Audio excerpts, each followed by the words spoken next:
Lovely, thank you very much. So welcome to the South of the Borough Neighbourhood Committee here at the Hook Centre. A particularly warm welcome to those members of the public with us tonight and to those watching online. We've got a full house, I think, this evening, so welcome everyone. My name is Councillor Lorraine Dunstone, and I'm chair of this committee. In the event of an emergency, the emergency evacuation procedure is to leave by one of the fire exits and gather in the car park alongside this building. Anyone requiring assistance should remain in their seats and an officer will assist you from the building. Anyone who wishes to follow the agenda from their tablet or smartphone can do so by going to www.kingston.gov.uk and follow the links from your council on the homepage. Then go to the council meeting calendar and you'll find this meeting on today's date. There is free Wi-Fi for anyone wishing to follow the agenda on the council website. For anybody wishing to follow the agenda tonight, here or remotely, it's available on the council's website again by following the links via the Your Council button. This meeting is being filmed for broadcast on the council's YouTube channel, and an archived version will be available to view on the channel shortly after the meeting finishes. The broadcast will be suspended during any adjournments in proceedings and if the committee resolves to consider information as exempt business. Members are reminded that microphones must be switched on and spoken into clearly for the broadcast. The microphone for public speakers does not require switching on, so that one there doesn't require anyone, you don't need to touch it. Please can everyone present in the meeting also ensure that their mobile phones are switched off or in silent mode for the duration of this meeting. I will start by inviting members to introduce themselves, so if I can start with Councillor Grocott at the end there. Good evening, I'm Councillor Grocott with King George's and Sunray. Sorry, it's been a long day. Councillor Mark Bainan, also King George's and Sunray. Good evening, Hafia Filaka, Ukan Chessington Northward, Councillor. Good evening, my name's Sue Ansari and I'm a councillor in Hook and Chessington North as well. Good evening, Griselda's Kirsch, councillor for Chessington South, Morden Rashid. Hi, good evening, I'm Andreas Kirsch, councillor for Chessington South and Morden Rashid. Good evening, my name is Shaq, I'm also a councillor for Chessington South and Morden Rashid. Thank you, colleagues. And just to say that I'm a councillor for Hook and Chessington North Ward. We also have officers in attendance who will present reports this evening, and I'll introduce them at the relevant agenda items. So, the first item we get to is public questions. We have a period of no more than 30 minutes during which any resident of the borough or representative of organisations operating within the borough, other than members of the council, may ask questions on matters relevant to the committee. We like to encourage questions to be submitted in advance so that officers have an opportunity to answer them, although it's not absolutely necessary. Please keep your questions as concise as possible, and if you need to preface the question with a statement, please be very brief and to the point. I think we've got several questions in already, and I think the first one in is from Mr. Rob.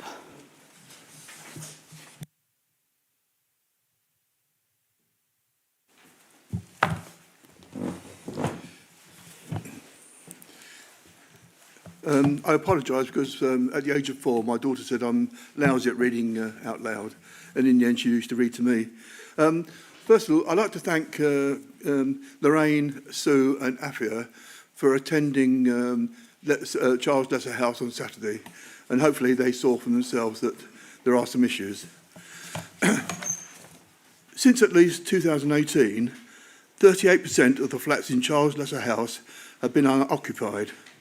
We have had ongoing issues with lack of investment, poor maintenance, changes in contractors and lack of quality of work that is carried out on the facility. Plus, the council team responsible for this facility have not convinced us that they have carried out due diligence in ensuring that they obtain the right contractors for the work, quality of that work and the work practices whilst on site. Along with this, the council team responsible have appeared to have been lacking when it comes to overseeing the works, possibly lacks in safety practices and ensuring that we are getting value for money. In his Surrey comment item, dated the 3rd of March 2026, the leader of our council, Andreas Kirsch, referred to the CQC rating of good and said he was proud of the council's record of the way they focus on prevention and how we help people to live their lives independently for as long as possible. Can the leader of the council give us an assurance that he will fight, as it starts the budget year, for capital expenditure going forward, so this valuable community facility can be brought up into the 21st century, taking inspiration from Blue House, Almshouse's Bermondsey project?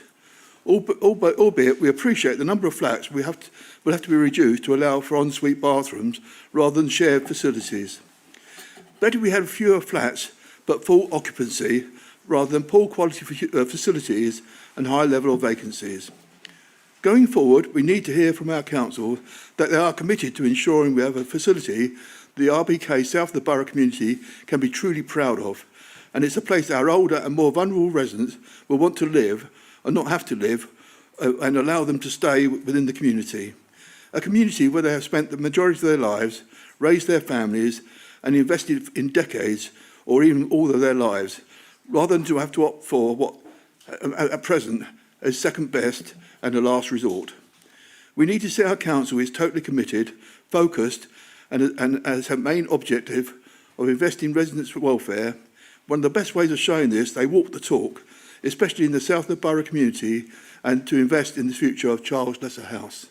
Thank you. Thank you, Mr. Robb.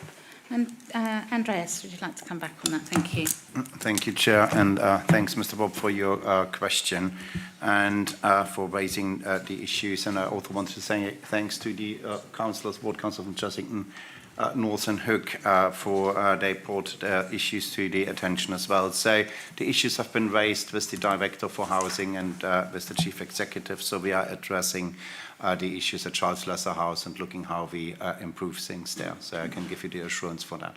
Okay. Okay, thank you, Mr. Robb. Thank you. Next question I have is from Sue Towner.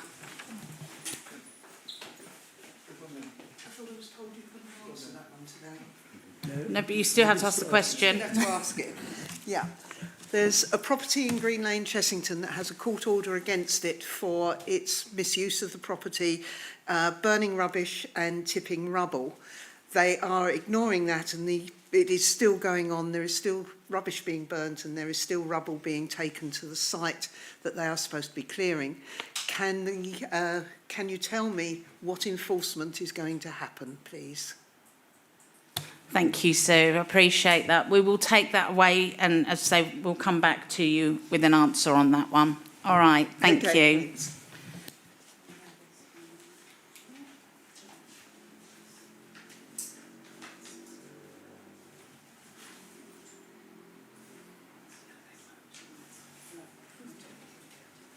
So I have no further questions that have been brought up on. You should use the agenda. You've got an agenda item question, have you not? So yes, so we'll move forward. There's no further questions this evening. Okay. So petitions. We have no notice of intention to submit a petition was received this evening. So we'll move to item 3, apologies for absence. Kevin, do we have any apologies for absence this evening? No, Chair, all present. Lovely, thank you. So we'll go to item 4, declarations of interest. Members are invited to declare any disclosable pecuniary interests or any other registrable or non-registrable interests relevant to the items on the agenda this evening. Do any members have any interests that they wish to declare? Thank you, colleagues.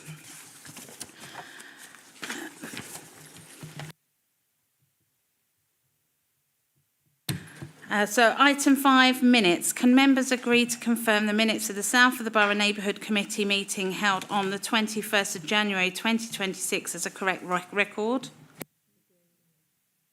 Thank you. I'll sign those in a moment. And we'll go to item 6, police report. I'd like to welcome Police Sergeant Benjamin Story this evening to his first South of the Borough Neighbourhood meeting.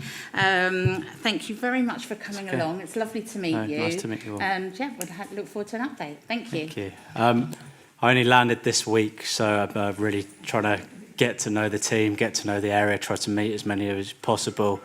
I know the 3 priorities that have been said to me, which is antisocial behaviour regarding motorcycle engine revving and fly tipping. Burglary is one of the other priorities, and the 3rd priority is motor vehicle interference and motor vehicle theft. I believe specifically the Sunray areas are getting hit with catalytic converter thefts at the moment.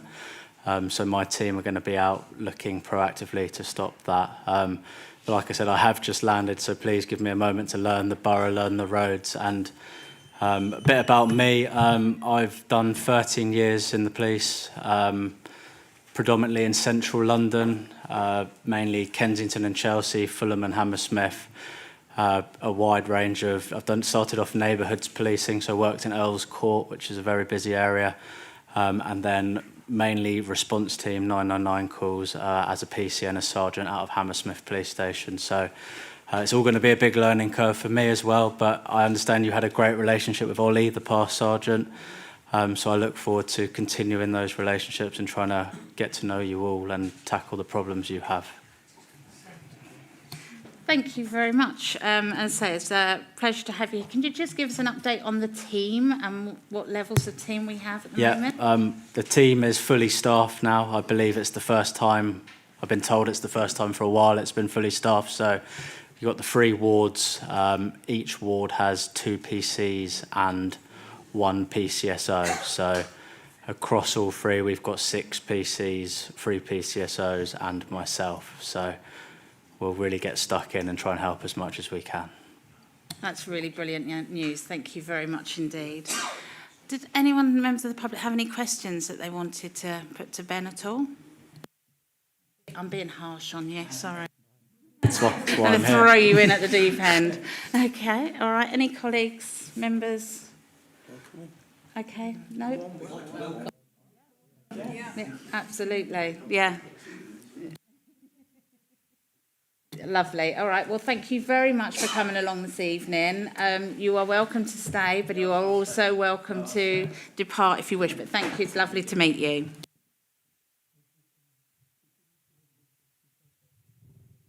We're going to kick you out of your seat so we can put TFL in there.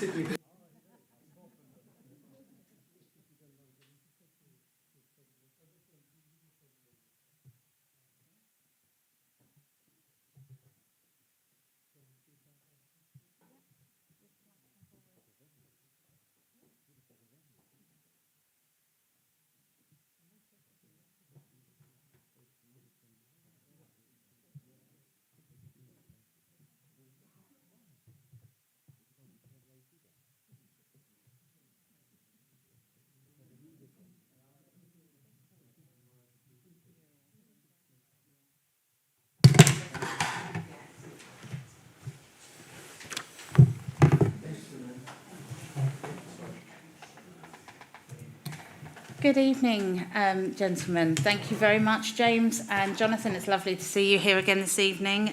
You've come back for a second time. So you're very welcome, so thank you. I'm going to pass over to you we gave you a long list of things to go away with at the last neighbourhood meeting. So I'll pass over to you with an update, if that's all right. Thank you. Hello everyone, how's everyone doing?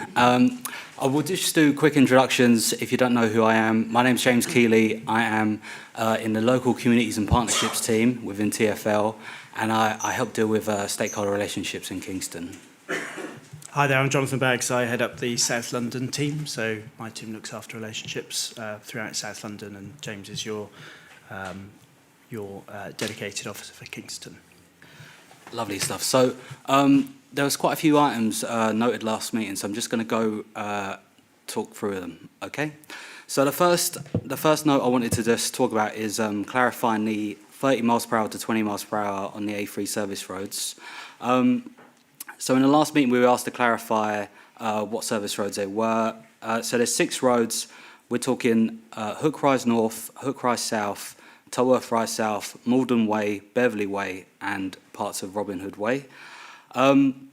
So we have a 10-kilometre programme of lower speed limits, which is currently slated for delivery in financial year 27-28. Now, we're exploring whether these particular service roads could be accelerated, and we're looking to hold a kick-off meeting with Kingston officers next month to discuss the relevant technical assurance processes. Just in regards to the A3 service roads, converting them to 20 miles per hour, it's important to note that this scheme is focused solely on speed limit reduction and does not include changes to red route controls or parking controls. It's just regarding changing the route from 30 to 20. That brings me on to Hook Rise South in particular. So, as set out in the Section 106 agreement, baseline parking surveys were undertaken prior to first occupation, with further surveys required at later stages of occupation. So, in the previous meeting, we asked the Borough to provide baseline parking surveys, and we've now just received the November 2023 ones, which basically shows the agreed baseline position. And now we've asked the Borough to work with the developer to secure the next stage of survey work. So these further surveys are being sought through the Borough, and they'll help provide a shared evidence base for any future decisions in regards to Hook Rise South.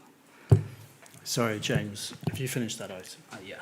If I could just give a little bit more context to that. So as part of the development application in 2018, TfL provided its consultation feedback, as it does for developments close to the network.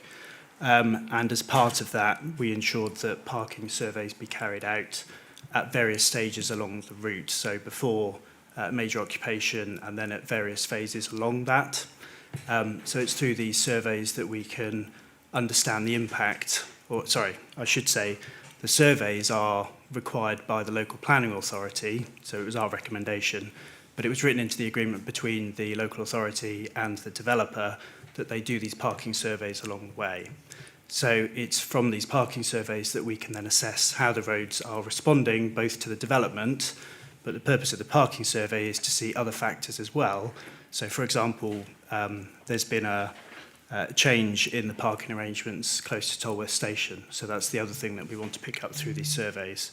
So we've just received the ones from that the council insisted on in 2023, and we've asked that the council implement the next phase of that as well, so we can understand how those roads are responding to the different developments. Sorry, I think we've got just Thank you, Chair. Sorry, I think you've talked about development and Hook Rise South. I presume you're talking about Signal Park. I don't think I heard. That's correct. Sorry, yeah. Okay, thank you. Yes, certainly. Thank you. Chair, it's about this survey they referred to. It is for part of it for TfL Road and part of it for RBK Road. And RBK Road, when I say RBK Road, it is Sunray State, really. It's the area where we are waiting for a trigger when we can ask the developer, their consultant, to do the survey. But further to this committee's request, we did ask the consultant to do the survey for us, which we felt will be benefit Sunday State as well, to understand if there is any parking problem in this area as well as the Hook Rise as well area. So we did ask the consultant, and we are waiting for them to carry out the survey and come back to us with the result. Thank you, Eunice. Thank you, much appreciated. Not right at this moment. I'll come to you in a little while. We'll just complete what the update from the team. Thank you. Okay, so now I'm going to move on to the next point that was raised at the last meeting, which is regarding subway cleaning. So I just wanted to basically just give some more information about that. And so there are basically two separate but related elements when it comes to subway cleaning and cleaning of the flooding area. So there's, from the borough, there's regular service cleansing on the highway, which helps reduce the build-up of the silt and the debris. And then there's the deep cleansing of the subway drainage infrastructure, which TfL arrange in order to keep all the gullies and the drainage routes clear. So just to give some context on our side, we arrange a full gully cleanse every year in the subways. This involves like rodding and extensive cleaning of the drainage infrastructure itself. We know these are high flood risks, so we treat these locations as high priority, and we carry these out annually. This is usually done in the springtime, about May, April. So what happens when flooding occurs is basically our contractor will go down there and lift the gully grate so that the water and accumulated silt can disperse back into the drainage system. This restores the area, but I've got to stress that this is different from the annual deep cleanse that we do every year around springtime. So essentially, so the evidence we have points to silt buildup as a key factor in previous flooding events. And what this does is accumulates on top of the grates and basically restricts your drainage, and this is what causes the flooding in the subway. Having said that, we have a marked improvement following the borough's recent cleansing activity. So in January, there were 2 flooding instances in January, and then since then the borough have stepped up their cleansing activity, and we've seen an improvement in conditions, and I believe it's rained a lot in February and March, so to not have flooding is a great improvement, of course. As well as this, we've also reached out to the head of cleansing services at Kingston to support further discussions on cleaning schedules and coordination. So more broadly, whenever we arrange road closures in the area, we use that opportunity to remind boroughs that they can undertake additional cleansing activities should they need that, and we've reminded Kingston officers that they can make use of these opportunities. Just specifically, at the last meeting, we were asked about sensors trialled at Fuller's Way. So this was from a 2023 trial by our contractors, where sensors were essentially installed on the underside of the gullies. And the idea was that when it rained significantly, the sensors send alerts directly to our contractor and hopefully reduce response times. But we found that the sensors proved unreliable and the trial did not provide sufficient confidence to take it forward. So that's why we don't have the sensors anymore. Okay. I've got a short update in regards to Hook Park development. So the application remains live and TfL have submitted a consultation response, but we've raised a number of further items with the applicant. But the most relevant point is that we've requested further traffic modelling before we can complete our assessment. That's that update. A small update in regards to Christmas lights. So essentially, there was a request at last meeting to say, can we have Christmas lights on TLRN? So we've got an established application process, and we'll share the relevant forms with, we'll share them with UNES after the meeting. So the applications are generally borough-led, as they require detailed info on locations, columns, installations. I've spoken to Asset Ops, and we didn't receive an application last year, but we'd be happy to follow the same process we use with other boroughs if the borough wishes to have Christmas lights in the future. Yes, one final point, the 71 bus. So at the previous meeting, there were issues with raised regarding the bus curtailing. So I just wanted to give some context. Most of the problems on the 71 last winter were caused by things outside of our control, mainly roadworks and utility works on the routes that creates delay and knock-off disruptions. So because of this, the bus operators sometimes had to end buses early at Cop Guilders to stop the whole service breaking down. Now these works are finished, the route is running much more smoothly, and the curtailments have dropped. Now, we're aware that UKPN works are occurring at the very tail end of the route, but because these are planned well in advance, we're able to factor these works in. So the works in November, they were emergency utility works, which are much more disruptive.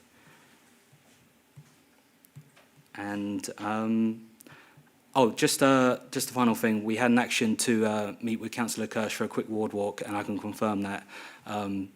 Yeah, we had a ward walk, and Councillor Kirsch raised various issues, and I'm to take them away, and I plan to have a further update on that next time.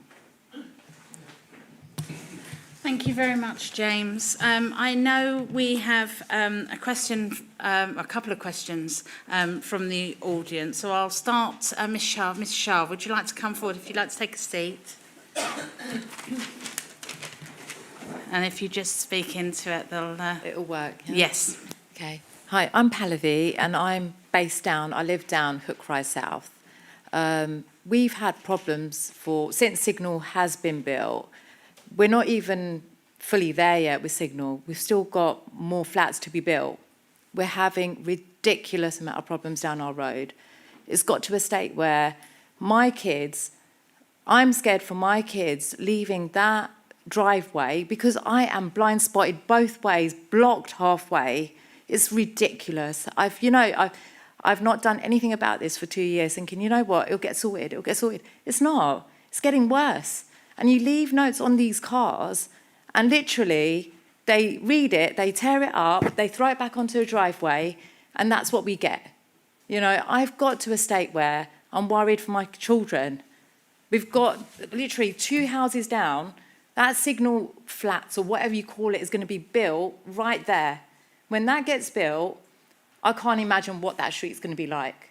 It's chaotic. I'm glad that you've considered dropping the speed limit down to 20, because you must know how many accidents are happening down that road. I could have brought pictures with me. Literally, there's a car on my road, someone smashed the back of the window, all of it just smashed up. There's people that are so annoyed that they're breaking side mirrors down that road because they've had enough. There's people blocking you in. They've got no consideration. Now, when the Signal flats were built, I wasn't living in the area, so I moved in 2020. But I am so shocked that you're allowed to build this many amount of flats and you're still going ahead doing more. And there's no parking.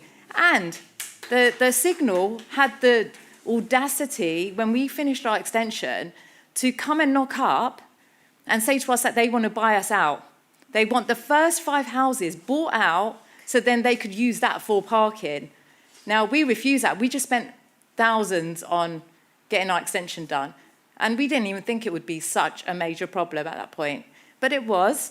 I don't want to slow down because you're talking to TfL about the roads. The planning is probably separate. But I think what we need to do is make it safer for the road. Some of these houses are putting bins on the road now because we're not getting nowhere. So we need to take action for ourselves. I've not done that myself.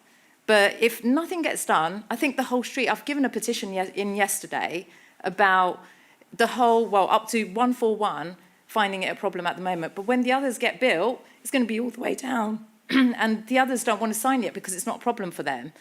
But what I'm trying to say is, why can't anything be done? The only thing that TfL have come back to me on a standard email with all members down the road is a standard email saying that you need to speak to the other members of the street to find out whether we want paid parking down a free road at the moment. Well, with the stuff we're going through at the moment, it may be a free road at the moment, but none of us are using it because it's all used by Signal. So why can't other things be considered? Thank you. Let me just give you one option, right? Well, and I put it down in my email yesterday. Why can't you put these, where is it? H-bars, corner protection, put yellow lines so they don't go too far, or put the white lines so they don't exceed people's driveway. At the back of us, we've got a brick wall. So how do we reverse out? Even if we reverse in and we want to get out, how do we get out? How do we get out? I don't understand. We're stuck. Shah, if I can just come in on that point, if that I know it's the responsibility of TfL for the road markings down Hook Rise South. There aren't many road markings left. Would TfL consider putting white bar markings down there to try and protect people's driveways? As an easy option. Yeah, we'll definitely look into that. As I was saying before, response that TfL gave to the planning authority about this application in 2018 foresaw a lot of these issues, and that's why we put in these stepped arrangements where there were parking surveys done to identify the issues that were there. Like I said, we've just received the parking surveys that were done in 2023, and Eunice has said that that the council has asked the developer to progress with the other ones. We need to consider it in the round, though, not just our road, but the other roads in the area, and that's why in the response we gave in 2018, which I'm not sure whether is in the public domain, but is available under the Freedom of Information Act, I'm sure, actually gives a guide to what TfL foresaw as being the problems at the time, and the stipulations that we suggested the local planning authority did, which they did do, and that's why you have these parking surveys. But that's why we're also considering it in the round, not just those roads, but also local council roads, but both there and also around the station. Yeah. But in my response from TfL, there's no consideration of these H-bars. They're just saying you need to speak to your street about ending the free parking and getting a permit. But TfL are not being clear on the responses. They're sending standard emails out. But what I need is an email to clarify what I've asked, not a standard email that doesn't even answer any of the questions that I've just literally asked you. Yesterday the petition was sent. I will wait for the response, but I want the questions answered on me. I spend time writing that email. I'm sure, yeah. So I want those answered, either yes, no, why, when should we get a response from you about this survey? Okay. We want all that. Okay, that's absolutely fine. I think if you can take that away. Definitely, I know that Mrs. Shah has been dealing with Mr. Graham, I think it is, at TfL, so perhaps at you the could... contact centre, I Yeah, believe. so perhaps Okay. if you could link up with him, and then so somebody can come back to residents with a full response. And I think James Keeley was copied in as well. So, I do want a... Thank you. Thank you, Mrs. Shah. Thank you. I've got my next question is from Mr. Robb.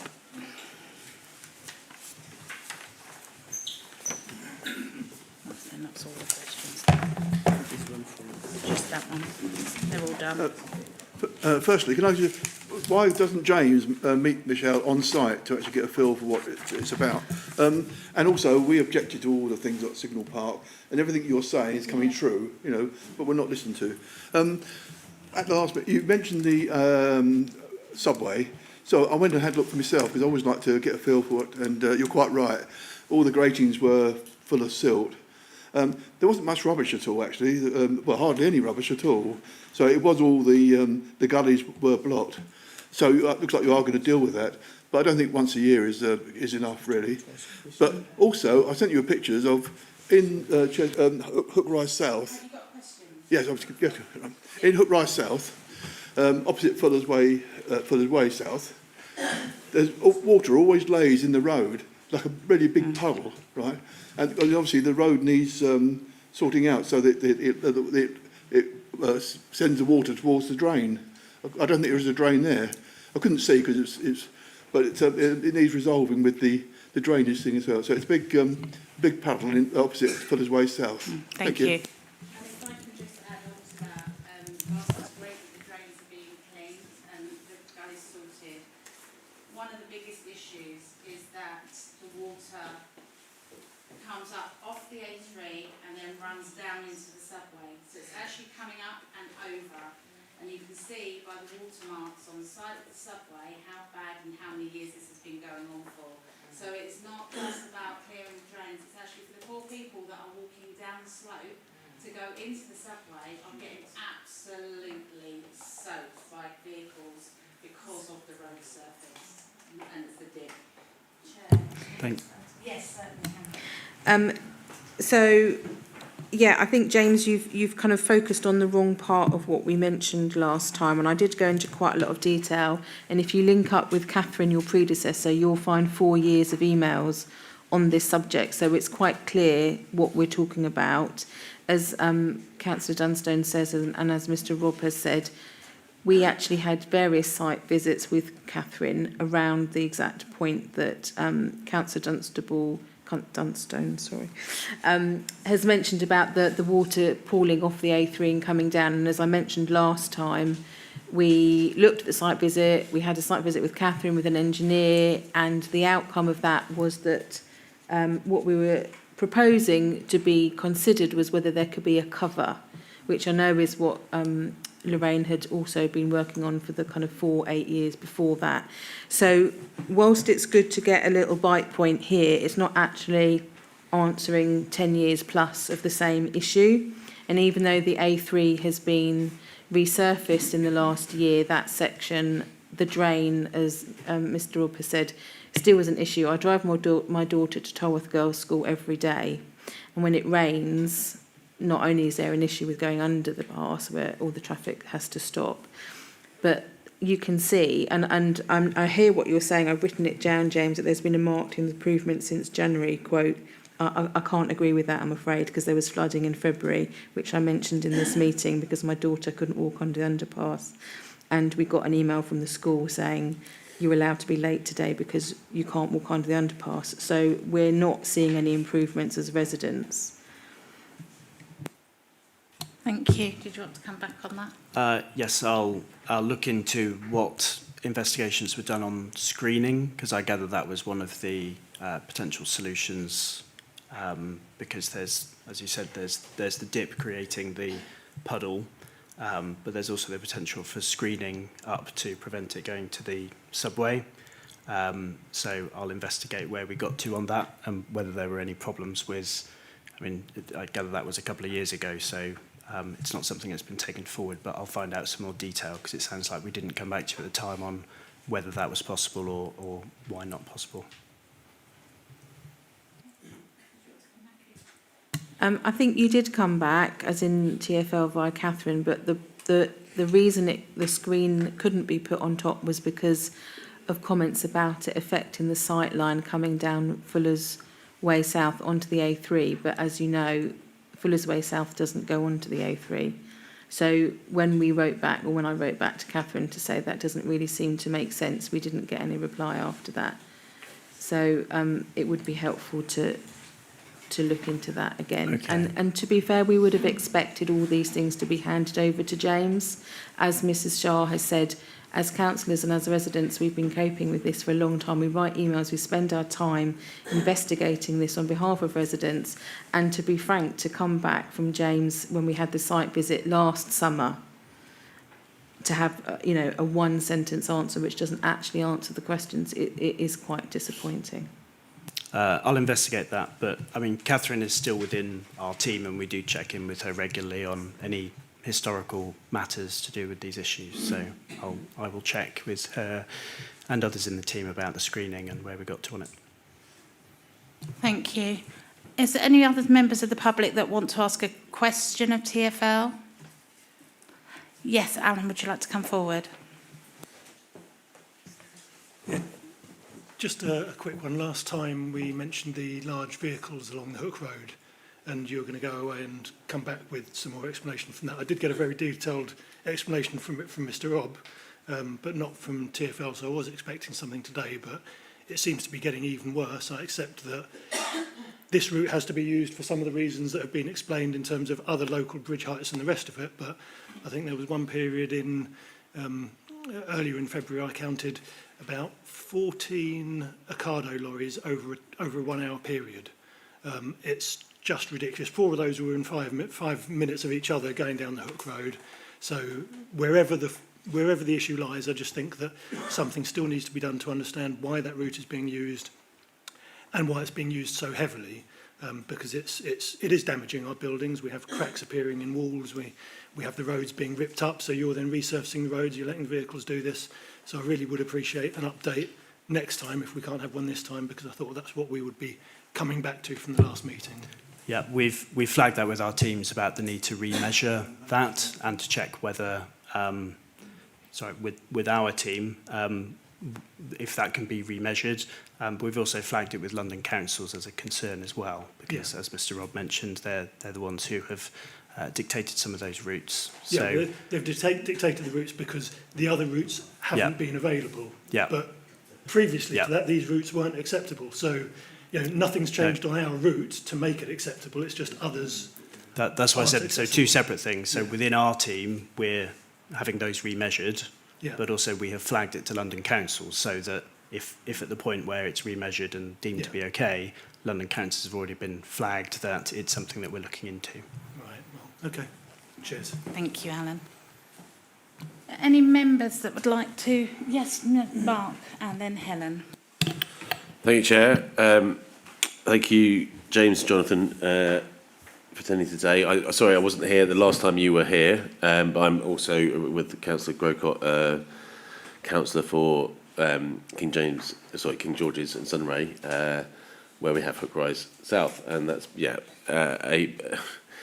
bit of a challenge already. We've obviously had the first phase so far of Signal Park built out.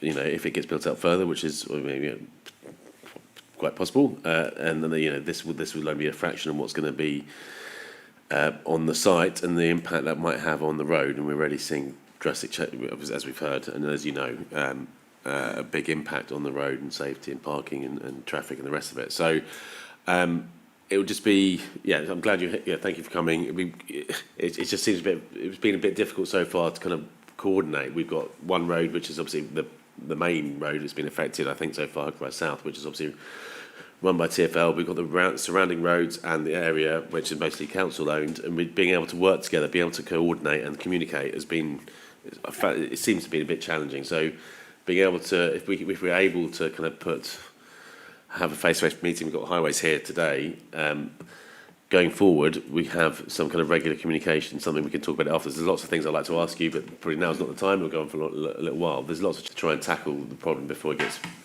even worse. Would be really appreciated. So my appeal to you, maybe email you, contact you afterwards, and we can try and coordinate. That would be great. And in terms of 20 miles an hour, it sounds like that's something you are intending to do. The sooner the better. It sounds like at the moment your aim is still a little way away. Doesn't seem like it's that hard to do. I didn't know what your, the processes you had to follow are, but the sooner we can do that, the better. So that'll be a start. But we'll hopefully we'll carry on this conversation. Thank you for being here today. But would like to be able to kind of continue the lines of communication and work together effectively. We're here, and what I would say is it's not been a challenge between us and the highways team. It's been more the planning department, because they're the ones who've been enforcing the conditions on the development. So that's unfortunately, although those surveys were done in 2023, they weren't provided to us. And although we asked for them before the previous meeting of this committee, we only received them last week. So we're here. We're very happy to work with the council. And if we can make sure those documents are flowing a bit quicker, that would help us on our side as well. But I appreciate the offer to speak further, and we will take you up on that. Okay, thank you. And if you go through us as councillors, I think I haven't tried to reach out for a while. I think I did before, and it didn't go that far, but for whatever reason, I'll repeat the offer now. And I happen to be chair of planning, so I have contacts with the planning department as well. So we can work together and hopefully move things forward. Thank you. Thank you, Helen. Thank you. I appreciate what you're saying, Jonathan, about communication, but I think it has to be noted that, as Mark has said, we are the elected representatives of the people. And as you know, because I've copied you into every single email I've sent to James, we really have had very, very little response, sometimes no response. Sometimes responses a couple of months later for an issue that was live. So I appreciate that now we're talking about you waiting for information, but to be fair, we have been writing to you and James about this for over a year. So I think it has to be acknowledged by TfL that really communication should be initiated, not just waited for, especially when we're emailing you about issues that we talk to the residents about and they talk to us about. This isn't a new issue. This has been going on for a long time. And we had the site visit with James and Eunice over a year ago in the last summer. I do think we have to acknowledge that it works both ways in terms of reactivity. I just wanted to pick up what you said just so that I've heard it correctly. So, James, I think you said that there is a programme for 27-28 to look at the speed reduction along Hook Rise South from 30 to 20. Is that Is that right? Yeah, so we're slated to deliver 10 kilometres of lower speed limits programme in the financial year 27-28, and this would include the A3 service roads. But, sorry, that's when it's scheduled for, but we are looking at bringing that forward to this coming financial year. Yeah. Is that correct? That's right, yes. And that's why we're having meetings hopefully next month to initiate that. Yes, I've spoken to Alan today from Kingston to arrange that. Eunice. Thank you, Chair. I think it's very important to understand about the survey, what we're talking about, why we are doing the survey, or what the survey is going to give us. The survey is going to give us, we go and we do take in the registration number of the vehicle who's parking there at various times of the day, and especially and very late at night. The reason for that is to give us how many out of these cars are resident and how many out of these cars is commuters or somebody coming to work, so they come and park there. So as the consultant is doing these surveys, we as an authority, we will have a copy of this survey. Then we are able to advise our members about the condition on the TFL road, how it is. Then we can take it from there and we can push it further if there is a need for any further. But whatever we need to do, members or residents, they need to bear in mind is sometimes the price we need to pay. And in order to remove the commuters parking, it's not always free of charge. It depends on the scheme you're going to adopt. So we need to bear that always in our mind when we want to decide. So let's wait for the result of the survey, then we can see the result, then we can take it from there. Thank you, Chair. Thank you, Eunice. But Helen, did you want to come So back? just because parking was slightly next after I was talking about the speed limit. So just to clarify then, Jonathan, you're saying that the looking at specifically what we're interested in this neighbourhood committee is Hook Rise South and Tolworth Rise South. So those two roads that pertaining to this committee are being looked at 26, 27. Is that right? for lowering speed limit? Yes, so it was due to be in the following financial year. We're hoping to bring that forward to the coming financial year for all the technical needs and delivery. And then just linking on to Eunice's point about parking, it would be really helpful if you can, as it is TfL drivers, we've had lots of anecdotal evidence witnessed by residents, but obviously we have to have evidence to back up what people are witnessing, that there are quite a lot of the bus drivers who are parking along that first stretch of road just outside of the development, who are then driving the K1 bus and all the buses that are terminating at Tolworth train station.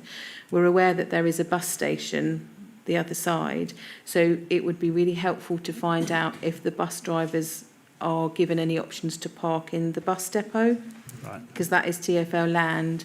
And as I say, what we're hearing is that a lot of the parking is residents have seen the drivers parking there and then going on and putting their high-vis jackets on and going to go and drive the buses. So, you know, it's evidence of a sort, but obviously we appreciate that there has to be proper conversation. So I think we'd like to find out, have the drivers been spoken to about, obviously they can park there because anyone can park there, but I mean, have TfL offered them to park in the bus depot, and are they doing any sort of monitoring about parking for their own bus drivers? We'll take that away. Thank you, Councillor. Yep. Thank you. Yes, Eunice. I think it's very, I want to make our members aware of, we have received as an authority an email from TfL asking us to talk about a change in the speed limit on the slip road. So we are in the process to start having this negotiation, which I'm very pleased because that's something we would like always to be done. So I guess we are on the right track. So hopefully we can inform you when things move forward. Thank you, Chair. Thank you, Eunice. Afi, did you want to come in? Yeah. Just wanted to clarify with Eunice in terms of the survey. Has it been triggered already in terms of, you know, having the survey done, or are we saying we're waiting for the response from the contractor? Do we have it? time frame for this to be done. Thank you. Okay, there should be something triggered that. But so we think, as an officer, hearing our residents who live within TFL areas, not within our area yet, because in our area we dealt with it earlier in Toby Way, because we already felt it's a problem, and we went and we introduced a CPZ scheme. So at the moment, in the area where by the development, we have a CPZ. In order to stop people to park from the development, that is a way we can protect this area. So we felt the other area now, there is an implication, but as my colleague mentioned from TFL, yes, they need to do that. And now we triggered that by saying we need the survey. So we asked the consultant, the developer, to ask the consultant to do the survey and bring the report back to us. Thank you. Thank you very much for coming this evening. If I can just put a plea in on Hook Rise North, Hook Rise South, can we look at putting white bar lines in to protect residents as much as we can? We know it's not enforceable, but to put some white bar lines in over people's driveways, because currently they are using bins. And whilst I understand why, that's also very dangerous for us users driving down, because if we try to pull in and there's suddenly 2 black bins there, we don't see them in the night. And it's also coming from winter to spring makes it almost more dangerous, because at least in winter we can see oncoming traffic, oncoming lights. When we go into the spring and the lighter evenings, we can't see people coming round the bends in the road. So it makes it actually coming into spring, although it gives us lighter evenings, so it should be safer, it actually makes it more dangerous. So if I can put a plea in to have the lines redone throughout Hook Rise South, because they haven't been done for I don't know how many years, on the corners and everything like that, but also to make sure that if we can get white bar lines in for residents. Yep, we'll look into that, Councillor. Thank you. Thank you very much for coming along this evening. We really do appreciate it, and yeah, hopefully next time with some more updates would be fantastic. Thank you very much. Can I ask you to swap over again? Thank you.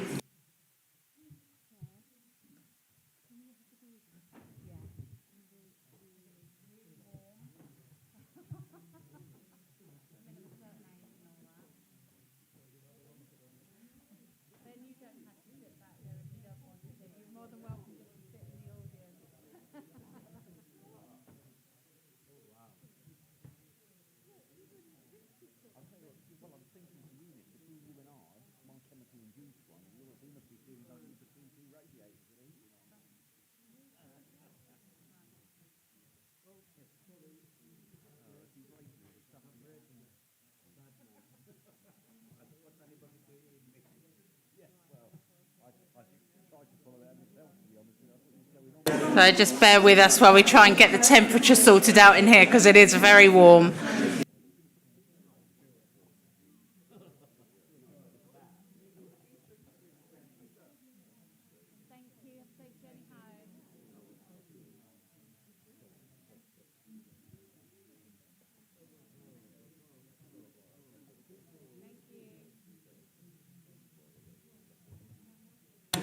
Right, so we'll get back to the agenda, if I may. So we'll go to item 8 on the agenda, change Jubilee Way, Cox Lane in Chessington to 30 miles per hour report, which you can find on Annex A in the agenda pack. The petition received 105 signatures. The petition scheme part 4G in the Council's Constitution, paragraph 8, states that where a petition qualifies under this section to be considered at a neighbourhood committee, it will normally be considered at the next meeting of the relevant body, but where this is not practicable, the consideration will take place at a subsequent meeting. Can we make smaller words? The petition organiser will be given 5 minutes to present the petition at the meeting, and the petition may then be discussed by councillors for a maximum of 30 minutes. The normal rules of debate relevant to the body in question shall apply to the debate of all large petitions considered at meetings of committees, save for the 30 minutes maximum duration. The committee will decide how to respond to the petition at this meeting, and the petition organiser will receive written confirmation of the decision. So first of all, I'm going to invite Eunice Hamadi to present this report. Thank you, Chair. As you said all my report. I'll try to say a bit more. Okay, as you said, we have the petition, and the petition is to change the speed limit, which we have changed recently from to 20 mph. The petition is to change the speed limit in Jubilee Way and Cox Lane back to 30 miles per hour.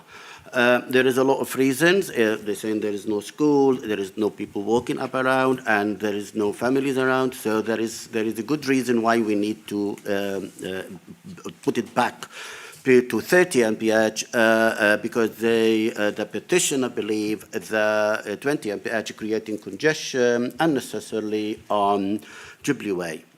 I want to just bring members back to the report I brought to you on the 8th of October, which I outlined to you the outcome of the review of 40 roads in the boroughs before and after the implementation of the 20 mph in the borough.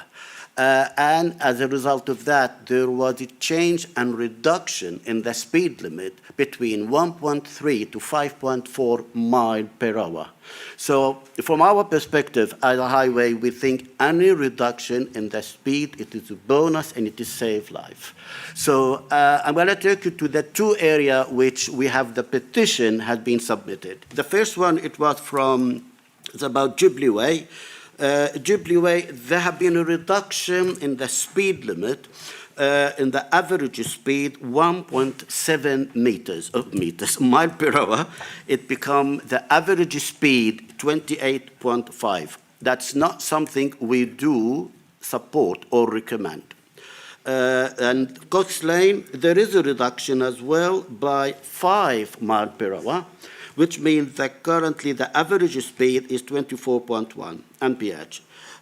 When I brought and I present the report to you, remember, I said to you, we do recognize there is some area which required further mitigation in order to address this issue of the speed is not complying yet to 20 mph. At that time, I said on Jubilee Way, we have a scheme which we will be consulting. It's a cycling scheme which we want to introduce a zebra crossing. And we, as I said, the zebra crossing with the sign indicators displayed in Jubilee Way, we feel that will help to mitigate and to reduce the speed limit. So therefore, what I'm asking members to do tonight is first to note the petition received, and secondly, for me to bring a report back to this committee after we implement the scheme on Jubilee Way, review the speed limit, and bring report back and see if there is any reduction or not, and if there isn't, what else we need to do. Because I believe we need to move forward, not backward. As a council, we have a vision and we want to keep our roads safe. So therefore, I will recommend to keep Jubilee Way and Cox Lane 20 miles per hour. I'm happy to take any questions. Thank you, Eunice. If I can invite Georborg Darcy, you can speak up to 5 minutes. Okay, thank you. Hi, thank you. I won't actually need 5 minutes. Good evening, everyone. So, I've got a different answer, just a quick question for everyone. So a couple of years ago, I don't know if you remember, most of you were there, at the South of the Borough meeting held at Chessington School. It was agreed, there was a compromise, that there was going to be a 30 miles per hour on Jubilee Way and 20 miles on Cox Lane. One, why was this ditched for a blanket 20 miles per hour limit? And who changed the plan and why? Was an average speed test conducted after this meeting and we weren't aware of? We had been told that it was not going to change at all to 20 miles per hour as it had just recently been changed. It wasn't Eunice, I think, at the time. It was another gentleman who was there. Was it Tam? Was it? Sonny, that's it. And he had reassured us that that was going to be the case. And then all of a sudden, we got a full blanket.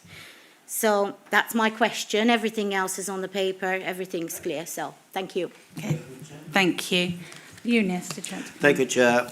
Following to that meeting, we at the council, we have a vision, as I said earlier, to reduce the speed limit in all of the borough for 20 mph. So following that meeting, it had been decided all the road within RBK to be 20 mph. So therefore, I'm afraid there was overcoming to that position where majority which members voted on it as well here. When we brought the report here and we asked member to vote of making all the road in south of the borough 20 mph, all of them agreed on that. Okay, can I just ask something else or? Quickly, because we're going to go into the 30 minutes debate. So, no, that's fine, no worries. So can I just ask why most people are not aware of it and people are frustrated? And the reason why I brought this up again and did the petition was because when I was actually looking at people speeding, the frustration of the drivers, that is more, being at 20 miles per hour is more dangerous in that area because people are frustrated. You're in a family car and people try to overtake you. So as it stands, it's not working. So 30 miles per hour is not the 40, which is what it was originally, but it's more decent, and in my opinion, it should be in all the main roads, that it should be 30 miles per hour, not roads, side roads, because it's dangerous. But 30 miles per hour is not going to make much of a difference, but it will make a difference with not having road rage and then accidents and fatalities. Thank you. Thank you. I think we'll go into debate before we come back on that, if that's all right. Eunice? Yep. Lovely. Thank you. Right, so the petition scheme allows that we can discuss this report for a maximum of 30 minutes. Please, can members indicate if they wish to get involved? Yeah, Helen? Afi? And Griselda's. Okay, Helen, if you'd like to come in. Thank you. So I've read the petition, and from a logical point of view, I can understand some of the reasons why it was put forward, that there are no schools nearby, and that there doesn't seem to be a kind of rational idea as to why that road particularly. One of the things that you will all hopefully know is that we have cows now as part of the rewilding project at Tolworth Court Farm Fields, and part of the wider positive outcome of that, I don't know what you were thinking, but it's clearly something funny. As part of the wider consequences of that we are expecting there to be increased attendance of families and children.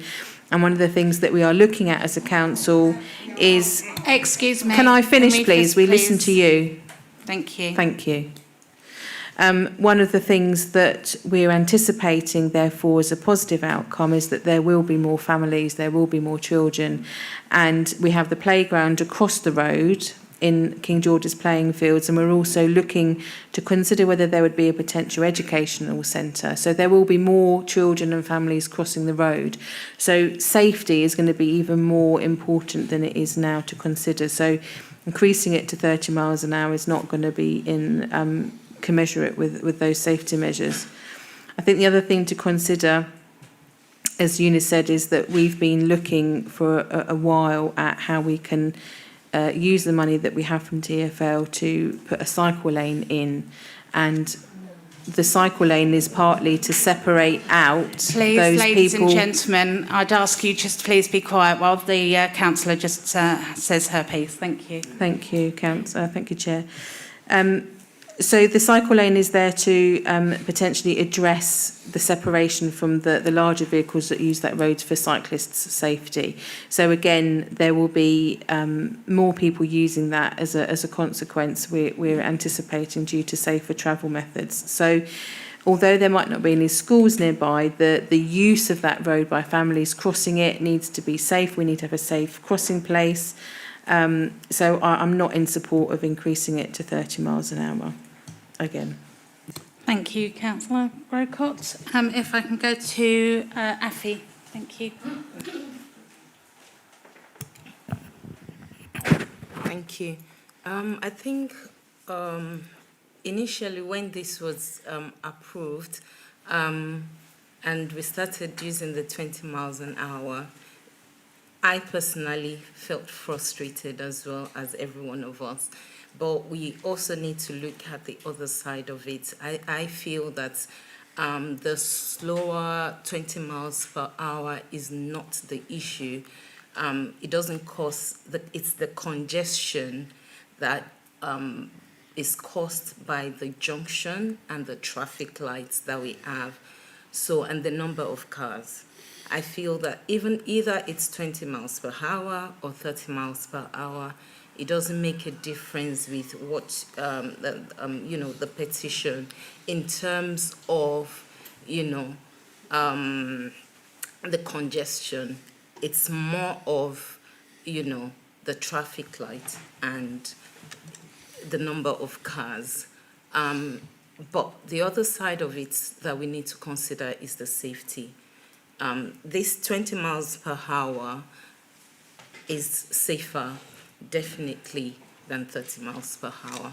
So I will be still considering the 20 miles per hour. Thank you. Thank you, Afi. Griseldas. Thank you, Chair. We also mustn't forget that our area has football. It's very popular in football fields, and not so long ago, I drove there just about the time that the football ended, and I had the absolute nightmare of any driver. You have a ball, and then you have a child, and you have it in front of your car. If I had gone anything other than 20 miles per hour, I would not have been able to brake. This is a popular field where we do get an awful lot of children, and they deserve to be safe. They deserve to come home from their football and drop their ball and just don't think, as children do, run after the ball and don't necessarily look whether there's a car coming or not. So, like my colleagues have already said, there's our children in our borough, the families who will be using this, they have a right to remain safe on our roads. Thank you. Andreas. Thank you, Chair, and thanks for the petition. Adding to what Councillor Griseldas just said, I mean, when we have the football, you even don't do the 20 miles per hour because of the parked cars and the incoming traffic. So let's be under no solution there. The other bit is there's the Bowls Club, and they have their car park there and their activities, and the more the average speed is, it's more difficult for people getting in and out in a safe way, so we have to look at that as well. Furthermore, what we have seen since we introduced the 20 miles per hour across the borough, a 20% of reduction of accidents across the borough. That is an enormous amount of additional safety.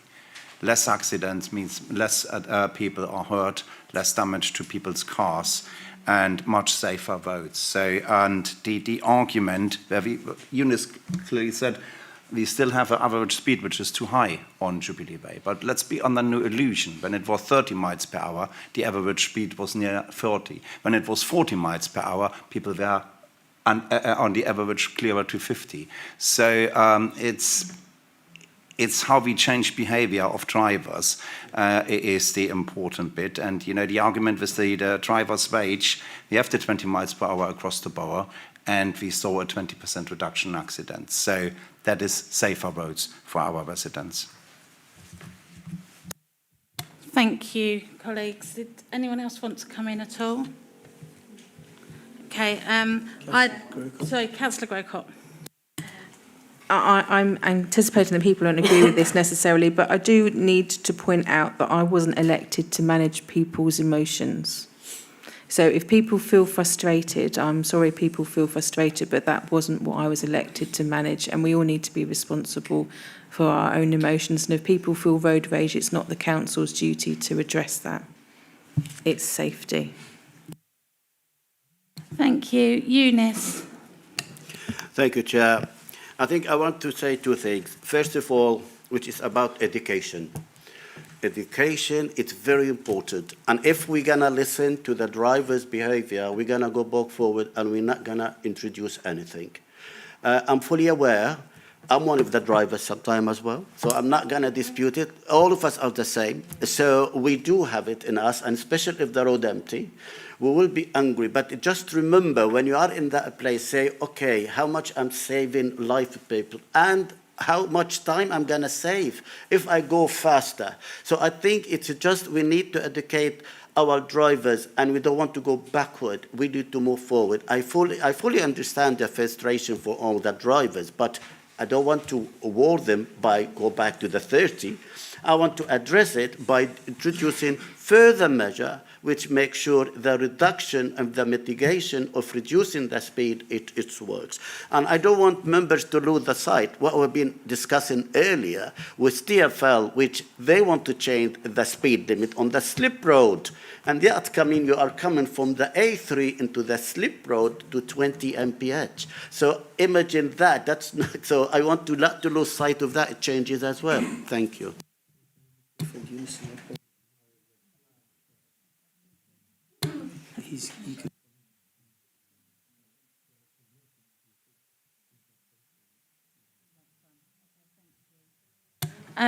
Sue. Yeah, hi. I know.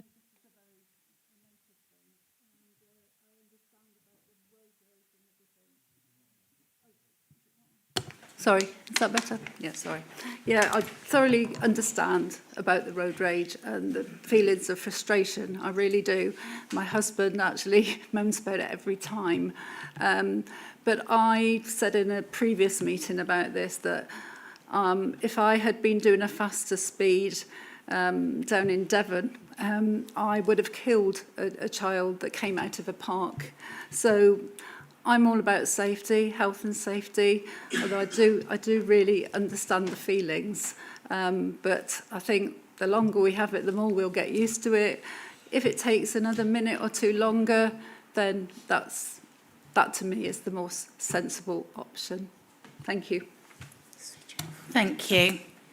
Any other comments at all?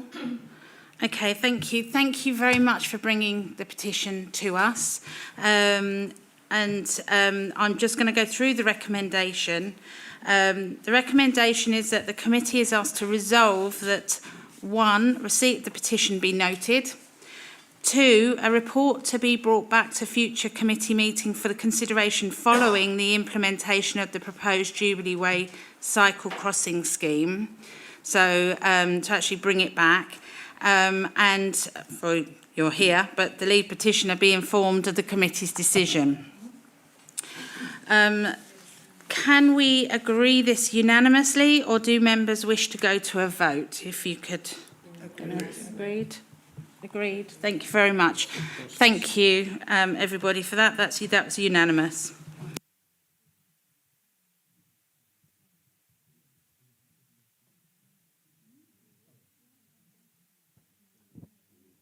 So we go to item 9, urgent items authorised by the Chair.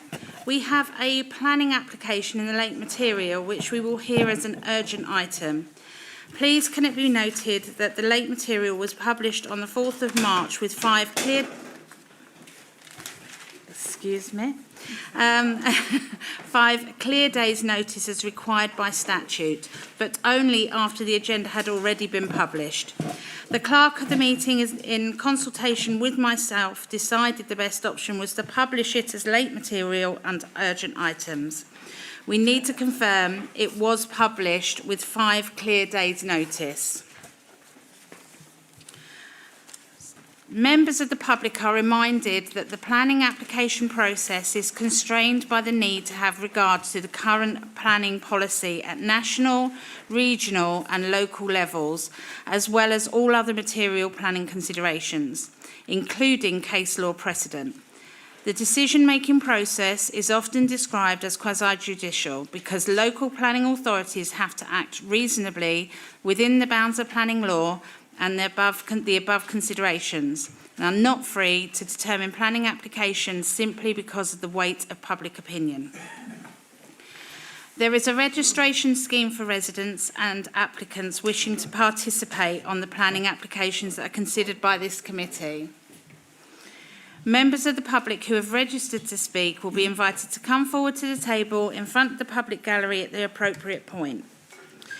We will be considering one application this evening. It's 25-02306-HOU.1, 1 Whitehall Crescent, Chessington, KT91NF.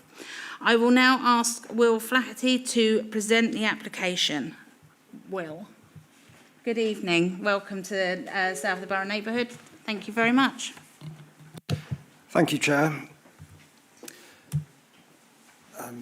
So the application we're here today is a householder application for the demolition of an existing single-storey rear extension and the erection of a part two-storey, part single-storey rear first floor side extension.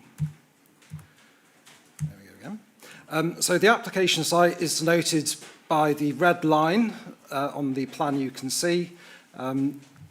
The property in question effectively has become a mid-terrace property as there is an adjacent studio flat at the ground floor level to the west along Whitehall Crescent. It was originally a semi-detached. So here is an aerial photograph. The application property has got the red dot on the roof. You can see the studio flat here at the single-storey level with the roof. These are some recent photographs of the application site. So scaffolding currently up in relation to a lawful development certificate which was approved at the site.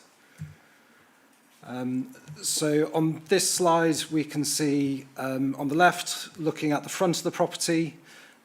So you see the kind of ground floor separate units of accommodation here, the original property here which we're considering today.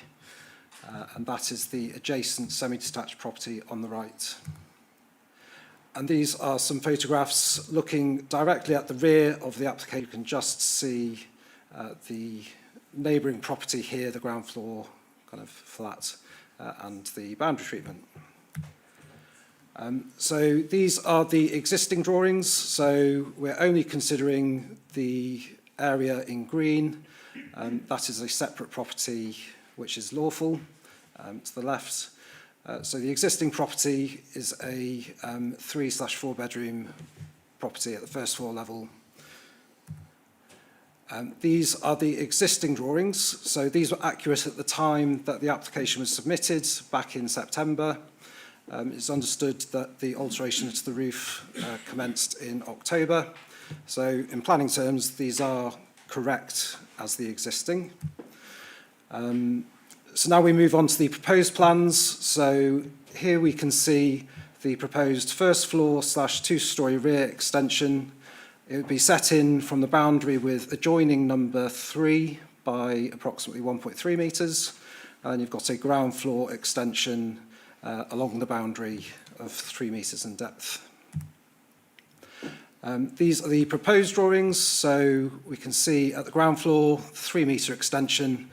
Just provides kitchen, dining accommodation, and then you have 4 generous bedrooms at the first floor level. The plans for consideration today have no proposals for kind of loft accommodation or other alterations to the roof. So the proposed front elevation, there'll be a slight increase in the roof heights when compared to the existing. And then you also have this partially hipped, part flat roof for the 2-storey rear extension. Here you can see the set-in from the boundary with number 3 and the single-storey rear extension. From the side view, the two-storey extension is subservient in height to the overall property, and you can see the hipped roof there. So this would be an additional informative were members minded to approve the application. So just reminding the applicant that even if they do get this permission tonight, it's not necessarily the case that they could implement what's approved tonight and previous lawful development certificate applications.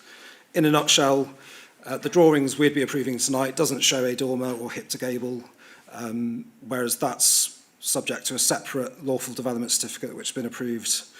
You couldn't implement both at the same time as each would be inconsistent with each other.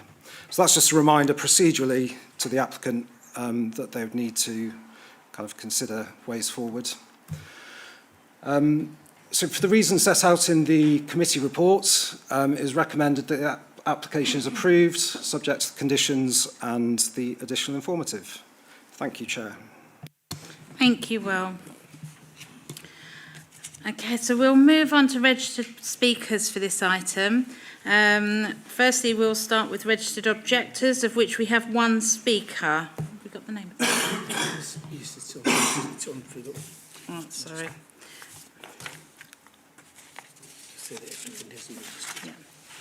Okay, so the applicant didn't register to speak, so can I invite Ms Pontin? You have 5 minutes to speak.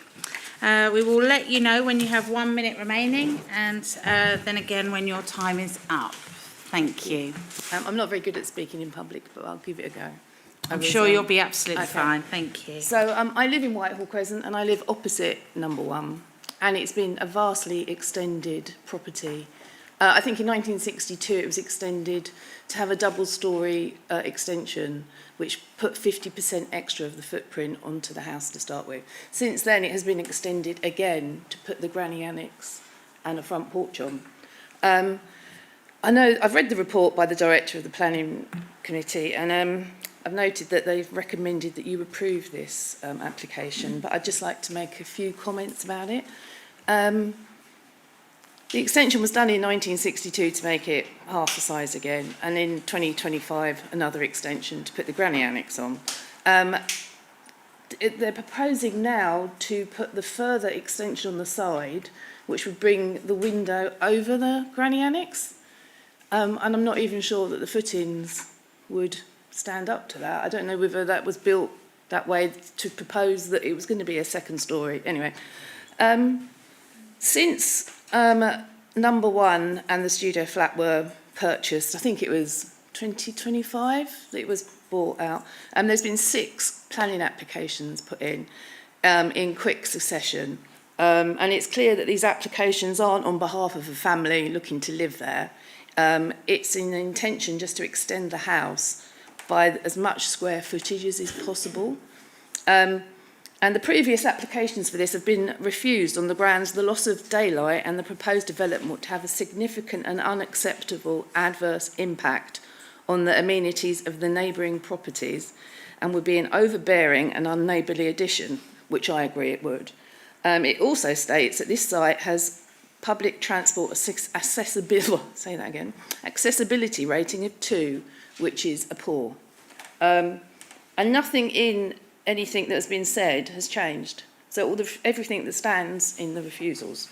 On the subject of parking, I think it says that there should be 3/4 of a space for the flat and 1 for the house. And it's not unfeasible that the flat could have 2 cars, and the house, if it was used as a family house and it was a family with 3 or 4 teenagers, they would have 3 or 4 vehicles. We already have really bad off-street parking in Whitehall Crescent. There's 10 spaces, which most of them are up the side as you come into the Crescent. I mean, it's just only over the road. And they are 100% used by people that live in Clayton Road, go to the shops, don't want to pay their parking fee here at the library. And with the looming development of Hook Park, there'll be many more people from Clayton Road and surrounding areas that will be parking displaced and be looking to park in the Crescent. I know that some people didn't register. They didn't realise that they had to register to speak. But the family that live next door to it, they have one objection is that apart from they're going to lose a lot of sunlight and everything, which is a huge thing, they have 2 bathrooms that are going to be built next to their young daughter's bedroom. And they're just worried the noise that would cause 2 normal-sized bathrooms that would be with a bedroom the other side of it. I mean, I could go on for ages about this. I mean, even looking at it, because it's now a mid-terrace, the QB, I don't know much about all this building lark, but it's only allowed 40 square metres.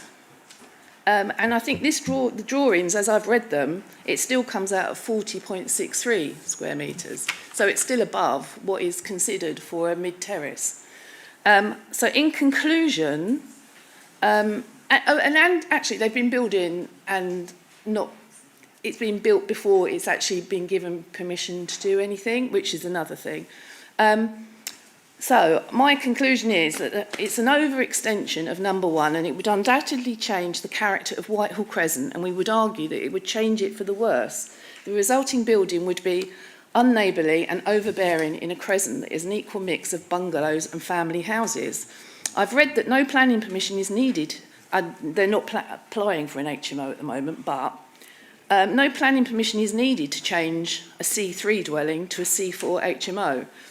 But neighbours are worried that this application is merely a means of enlarging the house to permit in the near future they could get planning to change it into an HMO quite easily. And if I was a betting man, that's what I would say they'd do. This application is to extend... Sorry, we've got to the 5 minutes, sorry. We got to 5 minutes already? Yeah. Okay. You did really well. Thank you very much. Stay seated because we may ask you questions. It's like a job interview. No, thank you for that. Do any members of the committee have questions of clarifications to the objector? Sue. Yeah, I've got quite a few. I'm just going to remind you, Councillor remind that we have 5 minutes. Yeah. I'll take the main one then. Could officers please advise the members and residents on the distinction between a class... Sorry, are you asking the objector questions? No, I'm sorry. No, that's fine. Okay, we'll just ask if there's anyone else that's got any questions for the objector. No.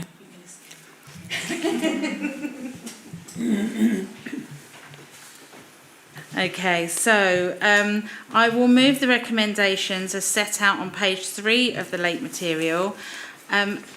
Councillor Kirsch, can I ask you to second? Yes. Thank you very much. So now I will go over to do members have any questions for officers? Sue? Yeah. Sorry about that. That's right. Could officers please advise us and the resident... Sorry, is that better? Yeah, sorry. Can you advise members and residents on the distinction between the Class C3 dwelling house and the Class 4 C4 HMO on this in this instance, and confirm what mechanisms are available to the local planning authority to ensure that compliance with the approved will be approved over time? How is it going to happen? What it's going to look like? And can I ask a second one? Yes. Yeah. Residents living closest to the site are understandably worried about the loss of light. And of course, Ms Poynton just said about the bathrooms overlooking in the side will be overlooking, and the noise and everything like that will be a lot, a lot for them to deal with. So could you please explain in clear terms how the applicant has demonstrated compliance with daylight and sunlight standards, and what this means in practice for neighbouring homes? And also, could you comment on the bathrooms as well? Thank you. Thank you, Sue. Will? Thank you, Councillor. So in relation to the HMO question, so the application is for a householder extension to an existing Class C3 dwelling house. So generally, that is kind of close familial ties. It's not kind of separate people living in an HMO arrangement, kind of not related. And there will also be the kind of licensing side to HMOs. But in terms of planning, the national permitted development rights currently allow for a change from Class C3 to a Class C4 HMO. So that could be up to 6 residents living independent of each other.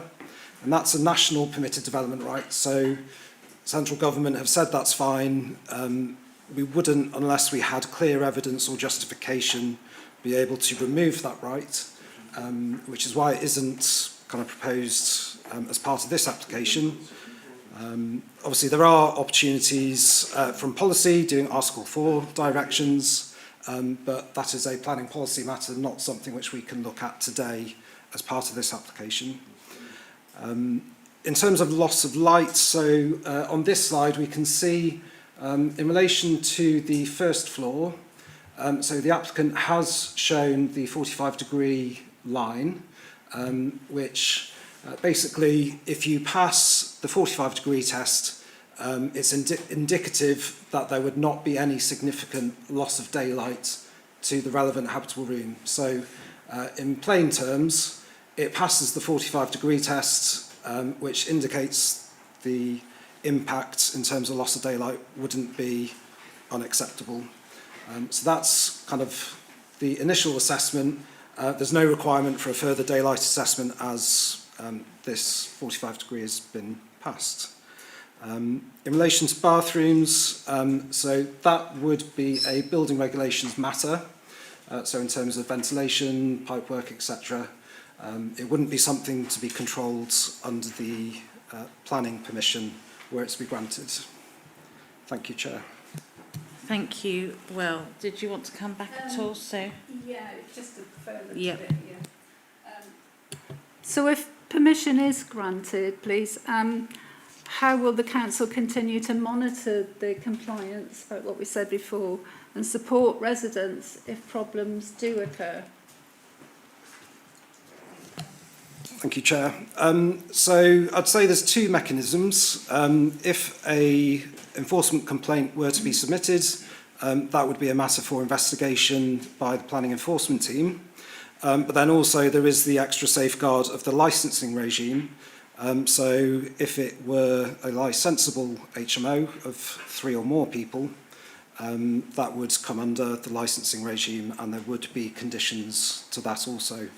But to be clear, that's not the proposal before us today. That is a hypothetical, what could potentially happen.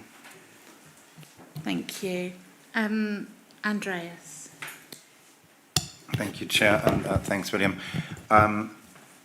2 questions. The one is we heard from the objector that previous refusals have been all on the grounds of daylight and other issues. And in the papers in front of us, it says it was a non-compliance with the legislation. So I'm slightly confused. So what actually have been the reasons for the refusal previously, and have these issues been addressed? Because what we have in the papers under 1.9, that it was non-compliant with legislation, now it is compliant, it doesn't give you much detail. So can we please have clarification on this, and after that I would have a second question. Yes.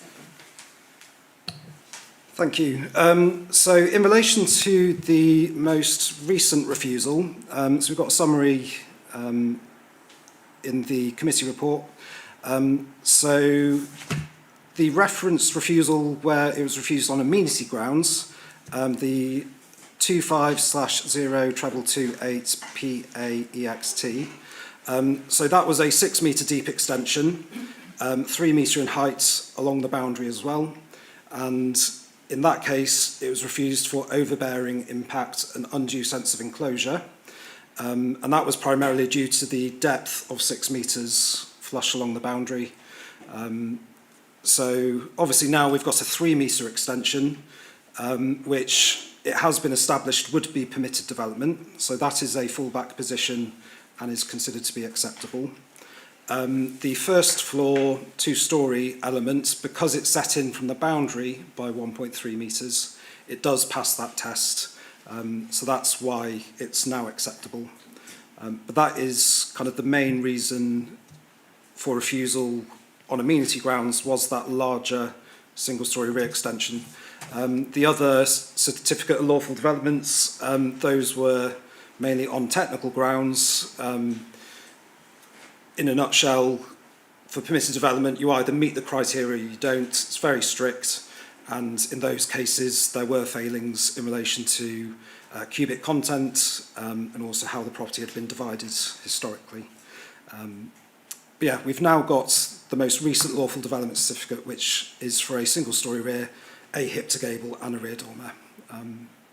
Hopefully that addresses your question. Thank you, it does. And my second question is, obviously you showed us at the presentation the pictures as well, and we saw there is scaffolding and things going on. So is my understanding correct that at the moment there is work ongoing which we have not a granted planning application for? So I'm not entirely sure, but I suspect it is the works permitted by the most recent certificate granted on the 6th of January 2026. So that relates to a hip to gable and rear dormer. So there were previous refusals of a similar proposal. So what often quite happens is developers get the contractor lined up expecting an approval.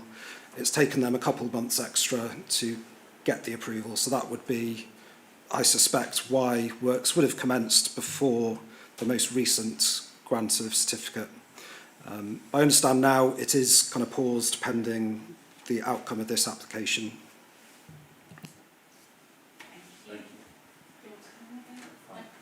Thank you. Griseldis. Thank you. Well, a question about privacy. I can see here that there don't seem to be any windows going directly into the neighbour's garden. Is that correct? So neighbour number 3, that would be. Yes, so no first floor or ground floor side facing windows to either of the adjoining properties. Yeah, that's correct. Good. But there are 2 windows facing backwards and there are gardens. To what extent is the distance maintained so that they don't overlook into other people's gardens too much from their windows? Are there any safeguards in place?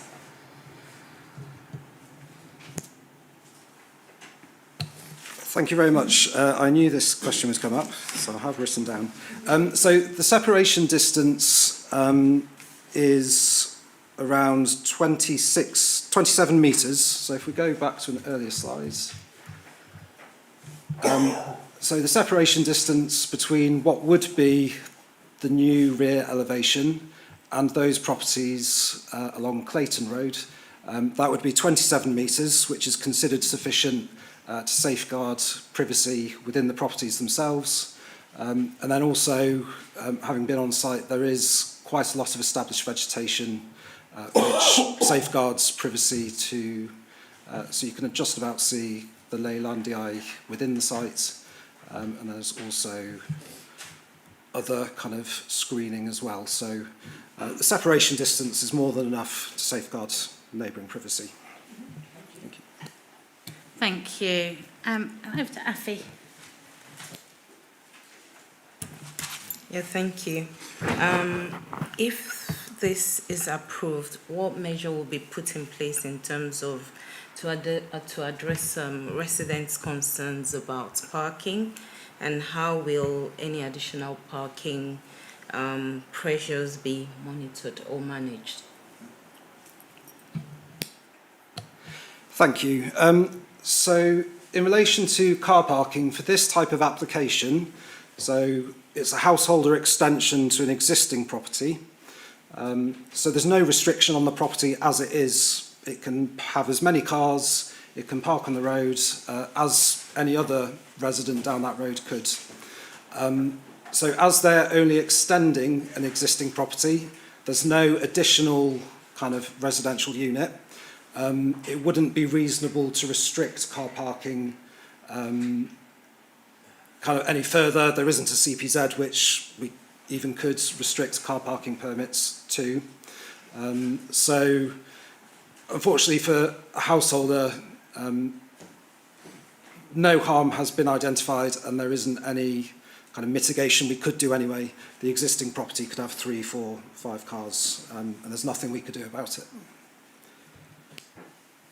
Thank you. Does anyone else? Mark? Thank you, Chair. Thank you. Well, oh yes, sorry. Beg your pardon. Thank you, Chair. Thank you, Will. Just a bit of clarification. You mentioned the Pilkington principle and the kind of existing work that's been done and how this kind of may up against that. And yeah, I just wasn't quite clear exactly how that might work. And you're kind of suggesting that there's work being done in this application. They might conflict or might cause an issue. And is that something we should be taking into account with this decision? Yeah, a bit of clarity on that, please. Thank you. Thank you, Councillor Bainan. So I've included some slides. Ooh.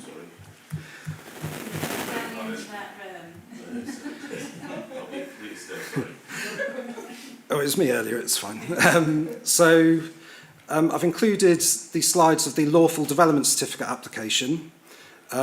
So if they were to build this out, which would be within their rights to do so currently, because the roof is different to what we would be granting today, you wouldn't be able to implement whatever gets granted today and that at the same time. So if the permission were granted tonight for the householder, they could implement that or this, or they would need to apply for both as part of a single application. So it's a bit of a planning technicality, and it would be a matter for enforcement if they were to proceed and do both at the same time.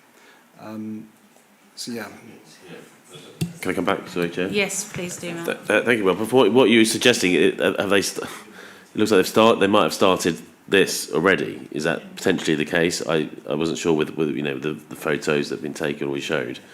And so in which case is this all a bit moot because they're going to have to come back anyway? So they've certainly done works to the roof, taken off roof tiles. I couldn't see 100% if it was kind of to create the development shown here. But we can't really deal in hypotheticals. We've got the existing drawings which were correct at the time of validation. We wouldn't be able to take in consideration a dormer as being built out until it's substantially completed. So that would be kind of finished, basically. So we can't really second guess what the applicant might do. They could decide, I want to implement the permission were members minded to grant it tonight. They might forget about kind of the roof dormer, or if members weren't minded to grant permission, they might go ahead with the dormer as a fallback position. So there's a range of possibilities, but officers just want to make clear that they couldn't do both at the same time, and it would be a matter for planning enforcement if they did attempt to do so. Thank you. Sorry, can I come back one more time? Certainly. No, okay, yeah, thank you, Will. But from what we can see, I mean, okay, I understand that's not really a consideration for today, but from what you've shown, it's possible that they are building it out. We don't know. And if they were building it out, then this is going to move, and they'll have to come back anyway. But no, that's not what we're going to decide today, but that is possible that they are kind of already building out the kind of the permitted developments. I know that doesn't really affect our decisions today, but just so I'm clear, and from what we've seen, that is a possibility. You can't say for sure, I understand. Yep, that's correct. It is a possibility. There could be a future application seeking to combine the permitted development, and if this were granted permission, there could be a combined proposal, but that would be assessed on its own merits. And again, if it were to meet the threshold, it would come back to the committee for its determination. Thank you. Andreas? Thank you, Chair. William, could you please go back to the slide with the aerial photo? I was just thinking, so if I see this correct, there is in front of the property a sort of reddish hard standing, and there's at the moment one white car parked on that photo. So there seems to be clearly still space for one or two more cars. So is there any, just hypothetical speaking, in terms of, obviously the planning application already has from officers quite a decent amount of conditions attached to, if approved, on conditions. Is there any scope in order, if you would be minded to approve this and addressing the parking issue? I know it still wouldn't solve all the problems, but is there any way to give a condition that they wouldn't be allowed to, let's say fancy to do a front garden again, that as one of the conditions needs to be, it needs to be hard standing so that cars could be parked? Thank you, Councillor Kirsch. So the hard standing to the front, that would be secured by one of the original conditions of the planning permission. So that planning permission was 22/01681/full. So that required that area to be retained as car parking. So there is a condition already. What I would suggest we could do is add an informative, just reminding the applicant that of the requirement of that all existing permission, and that if they were to breach that condition, they could be subject to enforcement action. I don't think a condition would be reasonable given that this is for a householder extension. It's not concerning the front at the moment. So I think an informative would be the best we could do. Sorry, we couldn't actually, some of the members couldn't hear you, so if you wouldn't mind just repeating that, sorry. So I was just saying the original permission which granted permission for the separate sort of ground floor accommodation, a separate flat, and the other extension.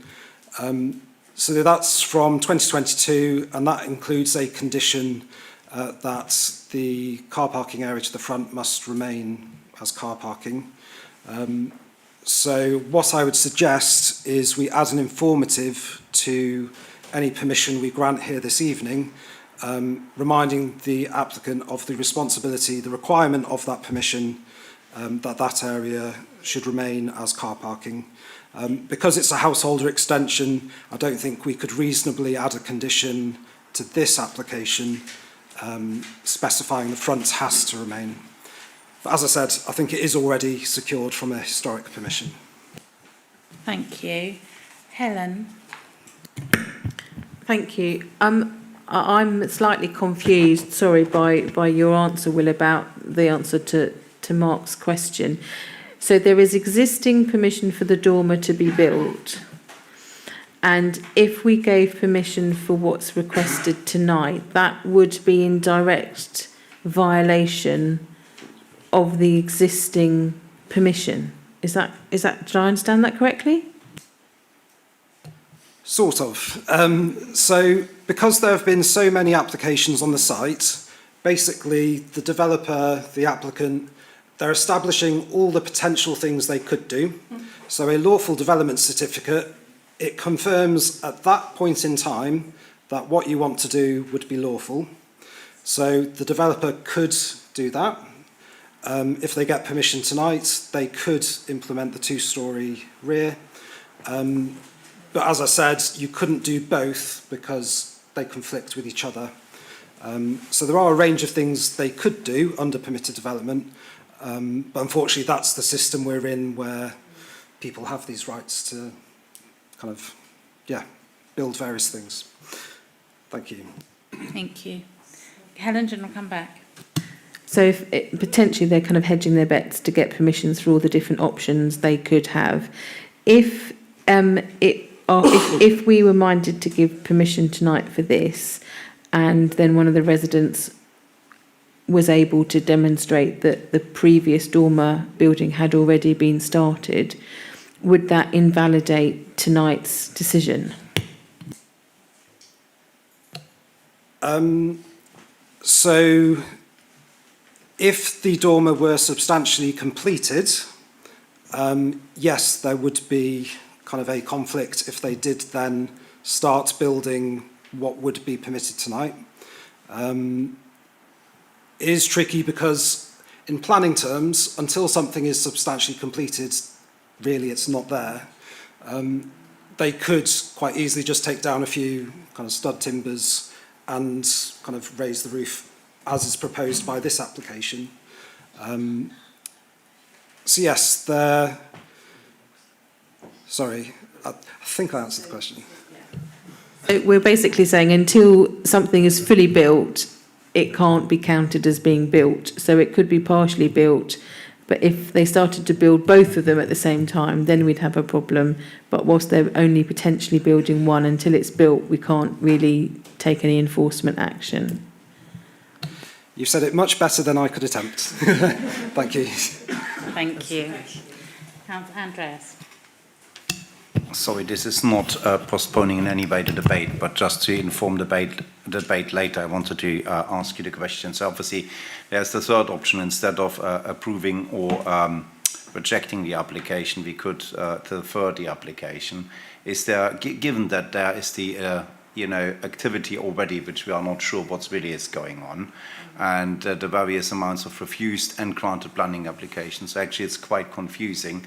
Is there a possibility that we would say our recommendation would be to defer the planning application and go back to the applicant and getting confirmation what he actually or they are actually doing or not doing, and what they actually now seek as a planning permission, engage with them again? And also to have a check with the enforcement team to see is there anything illegal at the moment ongoing or not, which then obviously would inform if it comes back to the next committee for determination. Obviously we would have more information about all the, we acquired quite a lot about what is going on there legally or not legally, and it's quite confusing. It's not as straightforward as you would wish for. So would that be an option? Could we, as a recommendation, say we defer it, and would like to engage with the officers, engage with the developer again and clarify, is there any activity already ongoing which isn't permitted at the moment? If the enforcement team could have a look, and then, that informing a future planning application. Thank you, Councillor Kirsch. So deferral is indeed an option. The risk to that would be the developer could exercise their right to appeal against non-determination of the application. So currently we've got an extension of time until, I think, tomorrow. So if we do not issue a decision by that time, they can appeal to the planning inspectorate. The inspectorate would take a view. It would be out of our hands to determine. So that's a real risk of that approach. I think, having been to the site, I don't think there is any unauthorised or illegal activity going on. I think any roof works could be one of the lawful development certificate consents, or they could just be re-roofing the property, which isn't development. So appreciate the uncertainty, and it is difficult, and we could always kind of defer, go back to the developer. They could tell us, nope, I never intend to implement this dormer. But again, there's nothing which we could legally do to stop them. So we wouldn't really get much further ahead, I don't think. Yes, it's certainly an option which members could exercise. Thank you. Any other questions for the officer? Yes. Yes, Andrew. Yes. Yeah, clarification question for everybody. When you submit a planning application and you then build the extension, whichever they are building, there is normally a sign-off from the council after the completion of it. Is it correct? So making sure that there is, you haven't gone wildly out of line with what you did. Is there a planning officer that comes round and does a visit, I think, in essence, so that there could be some reassurance that we aren't actually getting an amalgamation of two planning applications? So currently there isn't a planning monitoring officer. I know some boroughs have them where they do routinely go out and check what's being built and checking if it's compliant. We don't have that as part of our service at the moment, So it would be a reactionary kind of investigation. If it were raised as a complaint, that's when it would be investigated. Otherwise, it's assumed that people are implementing what they've got permission for. Yeah. Okay, thank you very much, colleagues. Did you want, sorry, Yeah, Sue, did you want to come in? Having been to the area and looking, I'm just looking at the parking there again. When I saw it one Saturday before last, it looked like it would be comfortable for 2 cars and not any more than that. But it's not just about the parking, it's all the cars coming into that little crescent. That's what I think would be a problem, and for safety as well, because there's elderly people and children there as well. Thank you. Okay, did you want to come back on that? No, that's okay. Thank you very much. Thank you, colleagues. So we'll open up the matter for debate. If anyone has any comments, please let us know. Sorry, it's got to be on the committee. Anyone else? Yes, Mark. Thank you, Chair. Thank you again, Will. Yeah, I can't see any planning grounds, clear planning grounds for refusal. I understand this concern, and which I've kind of, which I have as well, about what's going on in the other permissions. They would be covered, and we do have an enforcement team. We do have. I mean, there's people here who are. No, that's different. It'd be reactionary. We don't have I can't remember what the term you used, Will, but we do have an enforcement team. We do have people here who are concerned, who are monitoring, and who would report if they felt there was a breach, and that would be investigated. In terms of doing 2 developments at the same time that hadn't been given permission, I don't know what's going on at the moment, but on this particular application, I don't think we have clear planning grounds for refusal. There's not a huge risk. Potentially they could do us for, they could appeal for non-determination. That would be a small risk. And there would be costs potentially against council. I can understand there's potential reasons for deferral. I don't know if that, as William said, that really changes much. We still have that enforcement ability. We're still clear in terms of what we granted and what they have permission to do.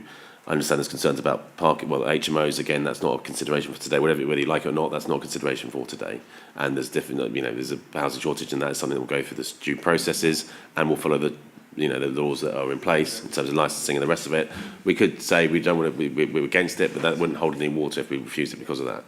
And similarly for the parking, it is a house where they have the right to have as many, many of us do have as many cars as we want. But extending it slightly, it might mean an extra car too. I don't know. It might not. But that's not a planning consideration.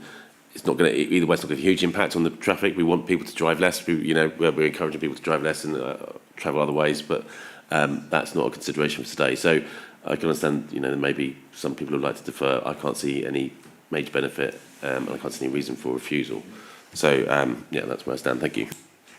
Thank you. Anyone else for Afi? Sorry, can I ask in the public gallery?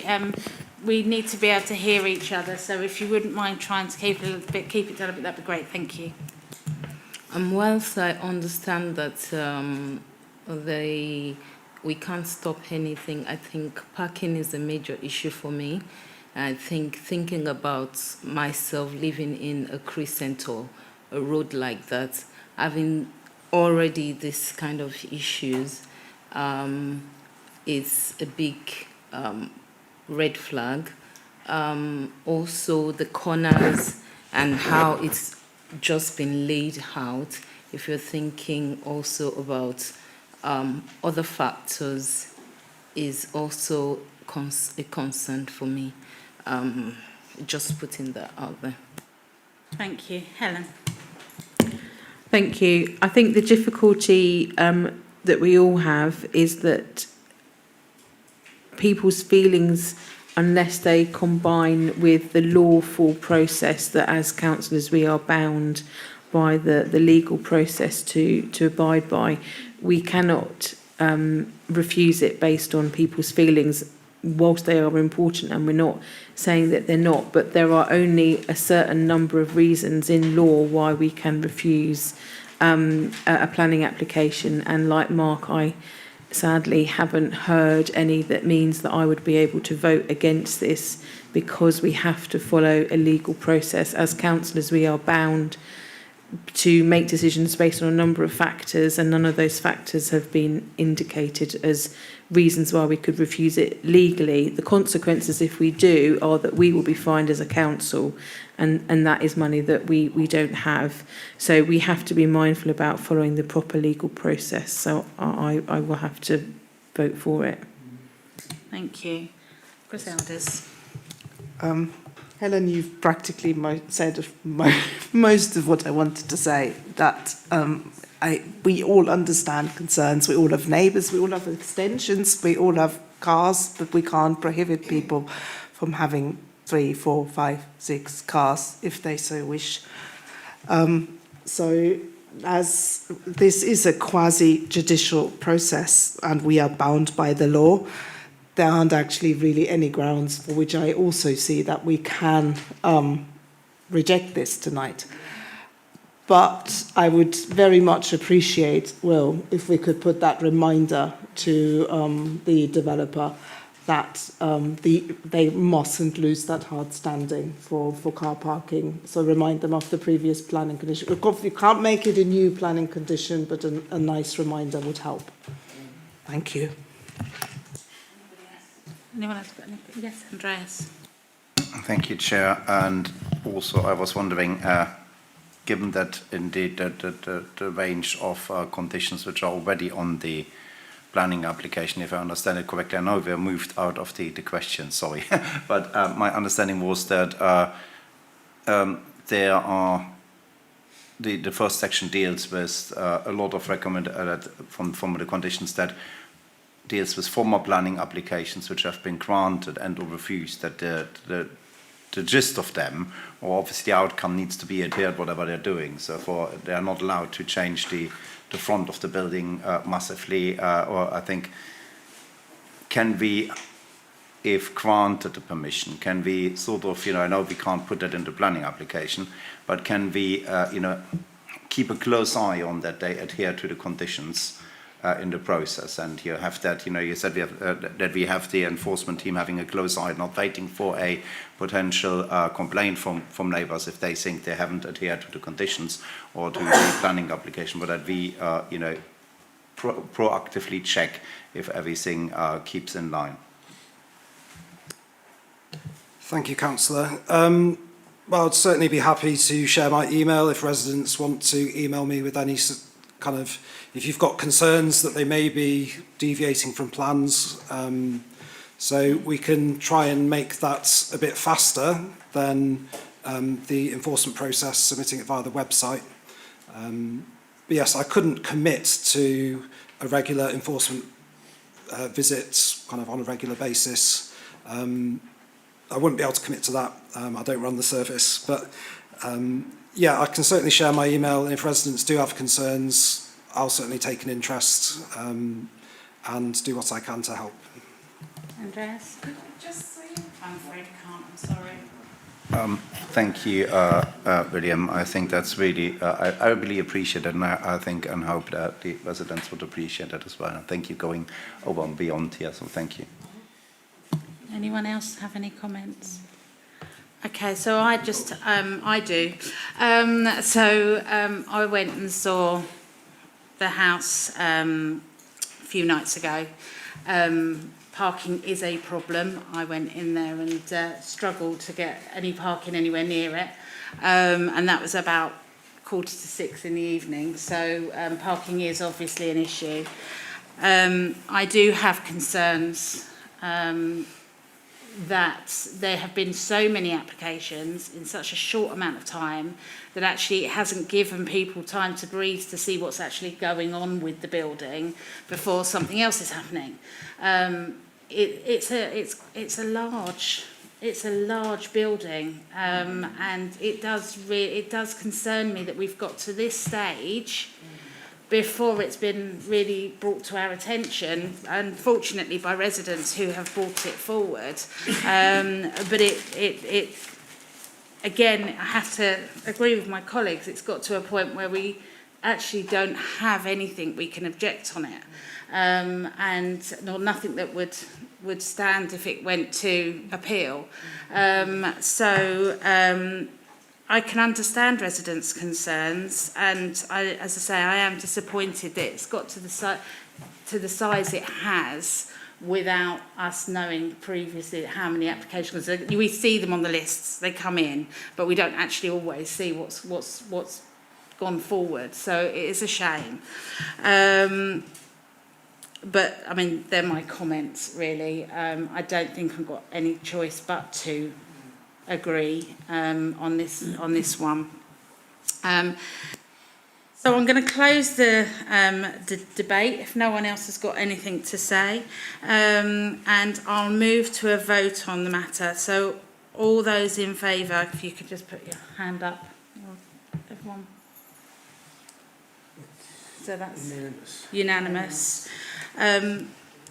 Thank you, and thank you for residents for bringing this, it forward and putting the objections in for us to be able to see what's going on. And please take advantage of Will's email address and report anything that you see that you're not happy with. But thank you. Legislation as soon as possible. Thank you, Mr. Robb.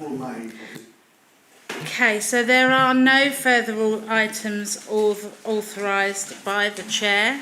So there being no further business, the meeting is now closed at 9:36. Thank you everyone for coming along, and thank you for those watching online. Good night.